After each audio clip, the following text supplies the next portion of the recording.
Free ফায়ারকে একটা সম্মানের জায়গায় রেখে তারপর ইনশাল্লাহ হারাই যেতে চাই। আল্লাহ হাফিজ সবাইকে।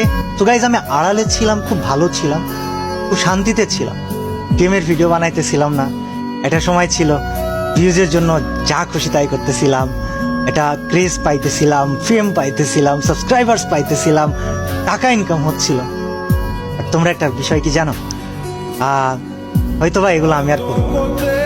মানে কিছু পরিবর্তন, কিছু চেঞ্জ, কিছু জিনিস আছে, এগুলো না বলাই থাক। পরিকল্পনা আমি কাউকে বলবো না, শুধু আল্লাহ জানে আর আমি জানি। তবে তোমরা হয়তোবা এক সময় দেখতে পারবা। বাট আমি না কিছুদিন আছি, এগুলো অনেকদিন পরে গেমে আসছি, গেমের স্ক্রিনটা অন করেছি, খুব শান্তি লাগতেছে দেখতে। এবং একটা মজার বিষয় কি জানো, একটা সময় মনে হয়তো ভিউ পাইতেই হবে, সময় মনে হয়তো টাকা কামাইতেই হবে, অনেক কিছু করতে হবে। আমি ফ্রি ফায়ার একটা সম্মানের জায়গায় রেখে তারপর ইনশাল্লাহ হারাই যেতে চাই। আল্লাহ হাফিজ সবাইকে।